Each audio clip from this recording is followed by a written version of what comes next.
Vous êtes à la Cité Manica, bienvenue dans cette émission Bible ouverte, une émission de l'EF TV, une émission censée sur, n'est-ce pas, la lumière des Saintes Écritures, une émission qui enseigne la véritable parole. C'est votre émission, vous êtes à la Jacamine Colosie, mesdames et messieurs, bienvenue encore dans cette émission Bible ouverte, comme nous avions dit à l'introduction. Aujourd'hui, nous allons parler sur les divergences autour du message de William Branham, et c'est avec le pasteur Paul de l'église Assemblée chrétienne, de l'église primitive. C'est lui que nous allons parler, c'est avec lui que nous allons parler sur ce thème piquant, les divergences autour du message de William Branham. Nous voulons d'abord lui saluer. Pasteur Paul, bonjour. Bonjour. Nous sommes très heureux, n'est-ce pas, dans cette émission. Votre présence vraiment nous a fortifiés. Merci. Voilà, mesdames et messieurs, c'est lui que nous allons parler sur les divergences autour du message de William Branham. Pasteur Paul, qui est d'abord William Branham? D'après Apocalypse chapitre 1er, depuis le verset 19 à 20, il est la 7e et dernière étoile dans la main droite du Fils de l'homme. Dans Malachie chapitre 4, depuis le verset 5 et 6, la partie B, il est écrit: voici, je vous enverrai Élie les prophètes avant le jour grand et redoutable. Il ramènera le cœur des enfants à leur père. C'est ça la partie qui concerne William Branham. Dans ce verset, il y a celui qui l'envoie. Et lui, il est qu'un envoyé entre les mains du Seigneur.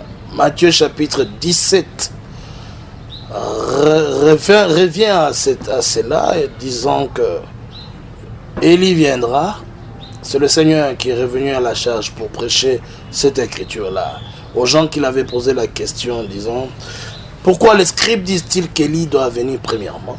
Il dit: oui, il est vrai qu'Élie viendra et rétablira toutes choses. Ça, c'est Matthieu 17, depuis le verset 10. Donc selon vous, William Branham est le véritable est un serviteur comme Élie, envoyé en ce temps de la fin, avec pour mission de rétablir toutes les vérités, mystères qui ont été perdus tout au long des âges de ténèbres. Entre autres, la divinité de Jésus-Christ, c'est lui qui a ramené ça sur les chandeliers aujourd'hui. Quand il est venu juste au début du XXe siècle, la terre tout entière était catholique et protestante, et il n'y avait pas la révélation concernant la divinité et le baptême dans un seul nom de Jésus-Christ. Il est le premier à rétablir cela. Il a trouvé aussi les femmes à la chair, déjà avec l'arrivée de l'église pentecôtiste. Les femmes prêchaient en désordre à la chair. C'est lui, comme Élie, il a ramené le peuple de Dieu en leur montrant qu'il est écrit dans la parole que la femme n'a pas le droit de prêcher. Mais une petite question. Il a ramené la vérité sur l'identité de Caïn, fils du diable. Il n'était pas le fils d'Adam. Il est né d'Ève, mais pas d'Adam. Toutes les généalogies d'Adam montrent que Caïn n'est pas son fils. Qui a dit que William Branham est Élie? C'est le Seigneur par sa parole, et son Église confirme cela à cause du caractère de son message, et c'était promis. Parce que l'Église est toujours prophétique. Donc aujourd'hui, vous êtes les adeptes de William Branham. Nous sommes les adeptes, les croyants du message apporté au temps de la fin par le serviteur de Dieu William Marion Branham. C'est lui le pasteur de l'âge aujourd'hui. L'étoile qui a brillé depuis les États-Unis pour révéler, éclairer les enfants du Seigneur sur toute la terre. Ainsi, son message est identifié comme étant le rétablissement de toutes choses. Pas Jésus-Christ. Jésus-Christ, c'est lui qui l'a envoyé. C'est Jésus qui travaille. Et Jésus a dit: si quelqu'un veut me servir, qu'il me suive. Et là où je suis, là sera mon serviteur. C'est lui qui reçoit, c'est lui que j'aurai envoyé. Il me reçoit. Donc Jésus-Christ, vous ne pouvez pas les recevoir en désordre. Il faut d'abord un envoyé de Jésus-Christ. Comme Jean-Baptiste, c'est lui qui a présenté Jésus-Christ au monde. Et Paul a dit, comment les gens arriveront-ils à croire? Ça, c'est Romains chapitre 10. Pasteur Paul, donc, pourquoi refuser d'être... S'il n'y a pas quelqu'un pour leur prêcher. Pourquoi refuser d'être disciple ou adepte de Jésus-Christ? Mais nous le sommes. Vous voulez que vous soyez les adeptes de William Branham, un homme simple. Je donne une écriture dans Jean chapitre 1er. Nous sommes des véritables disciples de Jésus-Christ, mais par l'entremise du message. Mais le Seigneur travaille. C'est Jésus qui sauve, ce n'est pas William Branham. Mais il ne sauve pas en l'air, parce qu'aujourd'hui Jésus-Christ, il est un esprit. Il est l'esprit. Il est venu dans le corps humain, et puis il a dit, je retourne au Père. Quand il a rencontré l'apôtre Paul sur le chemin de Damas, il n'a pas directement sauvé Paul là-bas. Il a dit à Paul, entre dans la ville, tu verras quelqu'un, un disciple, Anania. C'est lui qui te dira les choses pour lesquelles tu souffriras pour moi.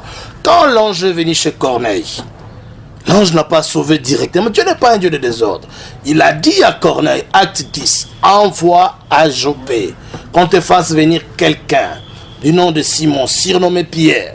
C'est lui qui t'informera sur les choses que tu auras, pour lesquelles tu auras la vie éternelle. Pour vous, donc Dieu travaille toujours au travers de ses serviteurs. Pour vous, vous considérez comme un véritable Dieu. Donc la personnalité de William Branham, là vous êtes dans la perdition. Non, Branham était comme Moïse. Il était un Dieu, il n'était pas Dieu. Un Dieu comme tous les enfants de Dieu. J'ai dit que vous êtes des dieux, mais vous mourrez comme des hommes. Ça, c'est le psaume, chapitre 82. Moïse était un Dieu, mais il n'était pas le Dieu Elohim. Elohim a dit, je te ferai Dieu pour Pharaon. Donc, cela n'a pas donné à Moïse, aux enfants d'Israël, l'occasion de chute pour abandonner Elohim. Non. Dieu qui avait promis que moi-même je descendrai et je vous sauverai, vous Israël. Quand il est descendu, il a travaillé avec Moïse. C'est pourquoi je t'ai expliqué que vous ne pouvez pas croire le Seigneur Jésus-Christ aujourd'hui tout en rejetant son envoyé. Celui qui rejette, c'est lui que j'ai envoyé. Il me rejette. Tous les pentecôtistes, tous les témoins de Jéhovah, les dénominations actuelles qui ont rejeté la personne de William Branham, venir avec l'autorité du Saint-Esprit pour révéler la parole, comme Élie, promis dans les Saintes Écritures, ils sont dans l'erreur. Ils enseignent, ils adorent, mais ils ne peuvent pas parvenir à la justice véritable. Parce que le Seigneur ne les connaît pas. Il connaît les croyants seulement au travers de ses serviteurs. Avant que nous puissions entrer dans notre j'avais promis une écriture. Non, vous allez les lire après. N'est-ce pas, vous n'êtes pas certain que vous êtes dans la perdition? Non, je suis sûr. Paul a dit, nous ne sommes pas de ceux qui se retirent pour la perdition. Nous sommes de ceux qui maintiennent leur foi pour le salut. Nous croyons. On ne peut pas se perdre. La preuve en est que nous sommes dans la vérité parce que nous plaçons toute notre confiance dans les paroles du Seigneur révélées dans les Saintes Écritures ici. Voilà, quelles sont maintenant les divergences autour de son message, le message de William Branham, vous en tant que pasteur de l'église primitive? Il y en a beaucoup, mais d'abord, il faut retenir que les messages, en tant que parole révélée, à laquelle on ne pouvait pas ajouter ni retrancher, c'est Jésus-Christ lui-même. Et Jésus-Christ, dans Luc chapitre 1er, c'est là que je base mon introduction, chapitre 3, Luc 3, depuis le verset 34, Siméon les bénit et dit à Marie, sa mère, sache-le, cet enfant est destiné à être pour beaucoup en Israël une occasion de chute. C'est ça Jésus-Christ. Jésus-Christ n'est pas seulement quelque chose que vous appréciez comme de l'omelette. Non. Il est une occasion de chute. Siméon était déjà divinement révélé. Il dit, sache que Jésus-Christ ici, cet enfant, sera pour beaucoup une occasion de chute ou de relèvement. Et il sera un signe qui suscitera la contradiction. Dans le message du temps de la fin, si c'est Jésus-Christ qui l'a envoyé, et lui, Jésus, il est la parole, il doit être le même hier, aujourd'hui et pour toujours. Donc, c'est le message lui-même qui a créé la séparation entre les blés et l'ivraie. Maintenant, les divergences doctrinales se trouvent dans des confusions que des hommes qui ont embrassé ce message ont dû ramasser rapidement. Mais deux grandes révélations apportées par les anges célestes